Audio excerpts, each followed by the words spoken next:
सरदार वल्लभ भाई पटेल की 150वीं जयंती के अवसर पर निकाली गई एकता यात्रा जनपद मऊ के मोहम्मदाबाद गोहना लौह पुरुष सरदार वल्लभ भाई पटेल की 150वीं जयंती पर मंगलवार को क्षेत्र में भव्य एकता पदयात्रा निकाली गई। कार्यक्रम के मुख्य अतिथि प्रदेश के ऊर्जा एवं नगर विकास मंत्री अरविंद कुमार शर्मा रहे, जिन्होंने राष्ट्रीय गीत के उपरांत हरी झंडी दिखाकर पदयात्रा को रवाना किया। यात्रा गालिबपुर से आरंभ होकर बड़े उत्साह व देशभक्ति के माहौल में आगे बढ़ी। जगह जगह पर मुख्य मार्गों पर फूलमाला पहनाकर यात्रा का गर्मजोशी से स्वागत किया। इसके बाद यात्रा शहीद चौक पहुंची, जहां शहीदों की प्रतिमाओं पर मंत्री अरविंद शर्मा ने नमन करते हुए माल्यार्पण किया, उनके बलिदान को देश की धरोहर बताया।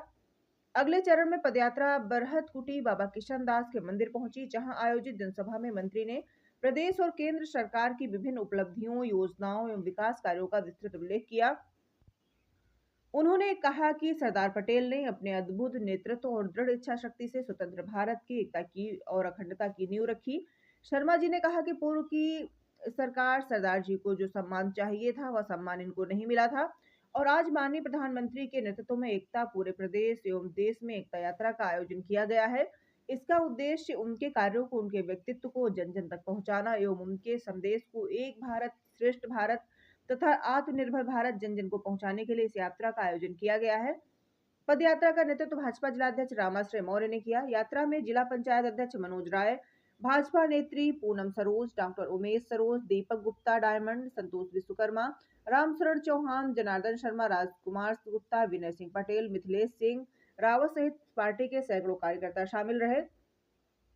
यात्रा के दौरान उत्साह से भरे कार्यकर्ता हाथों में तिरंगा लेकर रथ के बज रहे राष्ट्रीय गीतों के बीच वंदे मातरम और भारत माता की जय के नारे लगाते हुए आगे बढ़ते रहे, जिससे संपूर्ण मार्ग देशभक्ति की भावना से गूंज उठा। इस पदयात्रा में प्रशासन की भी सुरक्षा की व्यवस्था से जगह जगह तैनात रही। इस मौके पर तहसीलदार गौरव शाह, क्षेत्राधिकार शीतला प्रसाद पांडे, कोतवाल कमलकांत वर्मा सहित महिला पुलिसकर्मी साथ साथ चल रही थी।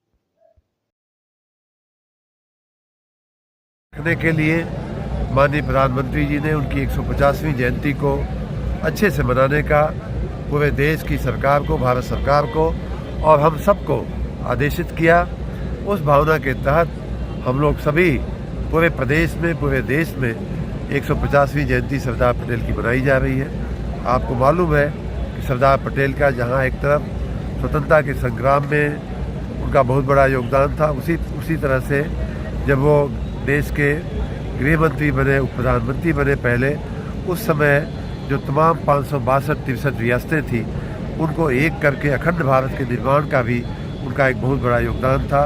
उसके बाद भी भारत की एकता, भारत की अखंडता में उनकी जो अटूट निष्ठा थी, भारत की सनातन संस्कृति में जो उनकी अटूट निष्ठा थी उसके समक्ष उनको इतिहास में मुझे लगता है कि उनको उचित स्थान नहीं मिला था। उस स्थान को उचित स्थान उनको दिलाने के लिए इस कार्यक्रम का बड़ा महत्व है। जन जन तक उनके कार्यों को, उनके विराट व्यक्तित्व को पहुंचाने के लिए यात्रा निकाली गई है। और उनका जो संदेश था कि एक भारत श्रेष्ठ भारत रहे, एक भारत आत्मनिर्भर भारत रहे, उस संदेश को भी पहुंचाने के लिए हम लोग जन जन तक